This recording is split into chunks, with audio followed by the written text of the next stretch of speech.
मूर्ती मोरया देवा महाराजा, आम्ही गड किल्ले चढतोय ते पूर्ण व्यवस्थित होऊ दे आणि आमचे हातपाय व्यवस्थित घरी येऊ दे आणि गाडीची काळजी घे, आमची काळजी घे, सगळ्यांची काळजी घे आणि असाच आमचा प्रवास सुखाचा होऊ दे रे महाराजा. मोरया.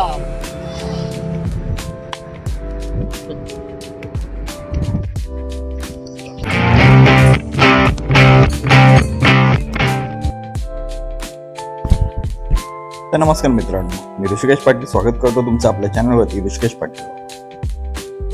तर यावेळी भेट देत आहोत आपण किल्ले सरसगडला. नमस्कार मित्रांनो, सुरुवात झालाय आणि आज आपण करतोय किल्ले आणि आपल्यासोबत आहेत माने, आपले कांबळे, स्वप्नील. ओके, आणि आता 12:30ला ट्रेक सुरू केलाय. गेस आपल्याला वरती पोहोचायला 1 तास जाईल. सो बघू. किल्ला चढण्याची सुरुवात कधी सकाळी केलेली बरी, पण आम्हाला थोडा लेट झाला. पण रस्त्याला लागून असलेल्या झाडांमुळे जाणाऱ्या वाटेवरती थंडावा होता.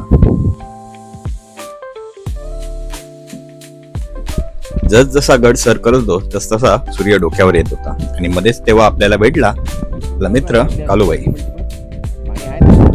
खूप दमलेला, त्याला थोडंसं पाणी पाजलं आणि पुढे रस्ता विचारून आम्ही निघालो किल्ल्याकडे. किल्ल्यावर जाण्याची वाट कापलात कोरलेली होती.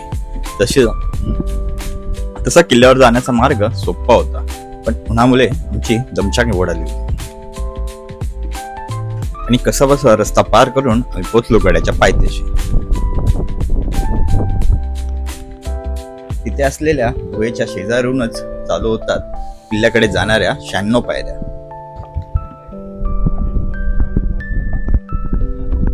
हातलात कोरलेल्या पायऱ्या पाहून खूप एनर्जी येते आणि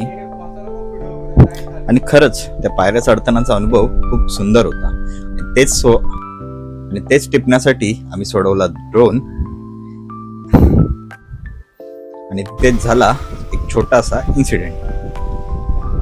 पायऱ्या पार करून आम्ही पोहोचलो पाली दरवाजाकडे. पाली दरवाजाच्या समोरच आहे देवडी, म्हणजे आताच्या भाषेत सांगायचं झालं तर एक सुरक्षा चौकी. तिथे बसूनच पहारेकरी सुरक्षा देत असत.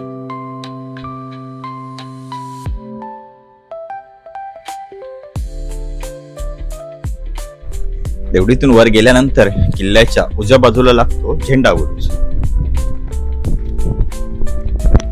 हर हर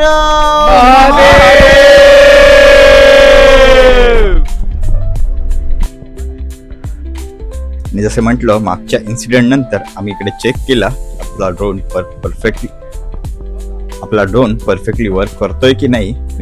त्यानंतर आम्ही हे टिपले सुंदर दृश्य.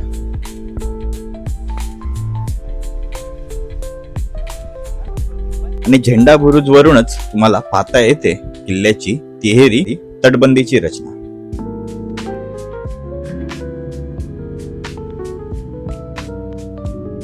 पुढे तिथे डाव्या बाजूने 10 ते 15 पायऱ्या सर करून आपण पोहोचतो बाले किल्ल्याच्या पायथ्याशी.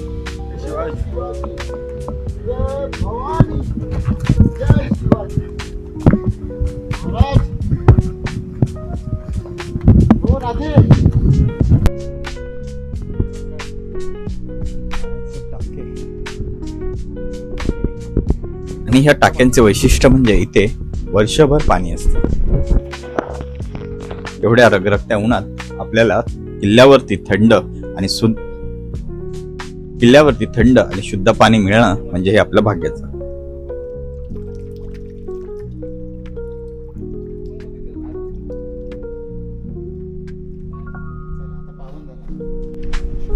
आणि आता गड सर झालाय, बाळे किल्ला राहिलेला आहे आणि आता 3 वाजलेले आहेत. सो थोडी न्याहारी करून वरती बाळे किल्ला सर करतोय.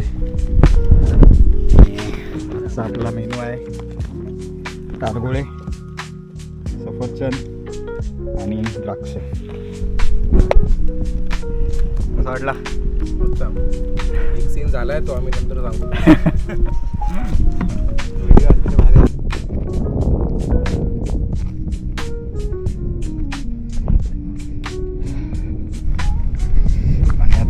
मस्त फळं वगैरे खाऊन निघालो आहे बाळे किल्ल्याकडे. ओके, बघताय वरती सरसगड जो पगडीसारखा भाग दिसतो तो वरती इकडे. आणि इकडे आता आतमध्ये गुहा आहे, कोरीव काम केलेलं आहे. कोरीव शिल्प आहे माहिती शिळा याच्यामध्ये नाव काढली त्या नाही, व्यापारी लवाजमा म्हणजे काय? दरवाजा कुठे ती सतीशिळा म्हणजे बघ इथे काहीतरी आहे. रातळकोरी खोल्या तसेच गुहा आणि त्याच्यामधले असलेले राहू शकतात कोरीव काम पाहायला मिळते. बिकॉज कारण त्यावेळी छत्रपती शिवाजी महाराजांनी इकडे खर्च केलेले 2000 होन, किल्ल्याच्या डागडुजीसाठी खर्च केलेले 2000 होन. किल्ल्यावर तसे 7 ते 8 पाण्याचे टाके आहेत. तसेच किल्ल्यावर येण्याचे मार्ग देखील वेगवेगळे आहेत. किल्ल्याच्या आत येण्यासाठी हा असलेला दुसरा मार्ग म्हणजे दिंडी दरवाजातून.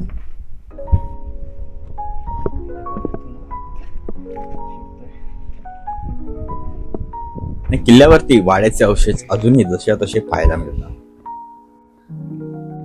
आता किल्ल्याची थोडक्यात माहिती सांगायची तर हा किल्ला पहिला होता 1346 साली होता निजामशाहीच्या अंडर आणि त्यानंतर तो आला आदिलशाहीकडे. त्यानंतर महाराजांनी हा किल्ला जिंकून आपल्या ताब्यात घेतला. 1948 पर्यंत हा भोर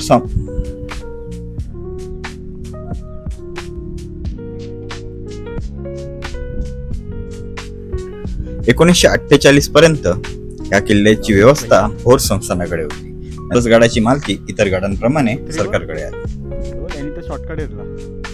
अरे बापरे, तो बघ.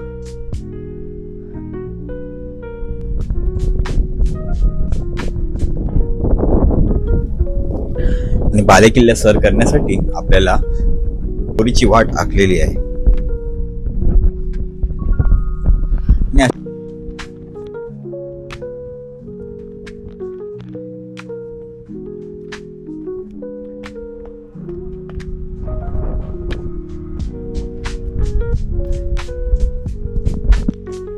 पोहोचलोय बाले किल्ल्याजवळ.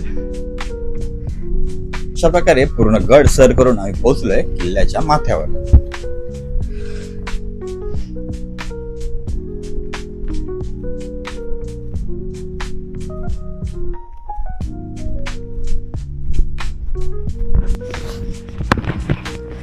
आणि अशा प्रकारे आपण बाले किल्ला सर केलेला आहे. किल्ल्यावर असं वरती पाहण्यासाठी काही नाही, नॉर्मल वाड्याचे अवशेष आहे. आणि हे आहे तलाव, इकडे बसायला शंकराचं मंदिर जाडेश्वराचं.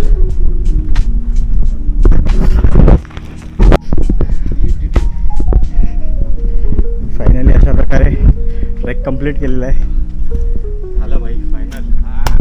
आणि नक्कीच गड सर केल्याचा आनंद आणि तिथे असलेल्या मंदिरात पुरातन अवशेष पाहायला मिळतात. तिथे एवढी जागा आहे की तुम्ही 7-8 माणसं आरामात झोप.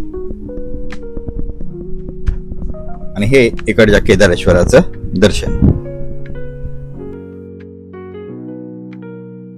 चला आता रजा घेतो, पुन्हा भेटूच अशाच एका किल्ल्यावरती. तोपर्यंत धन्यवाद.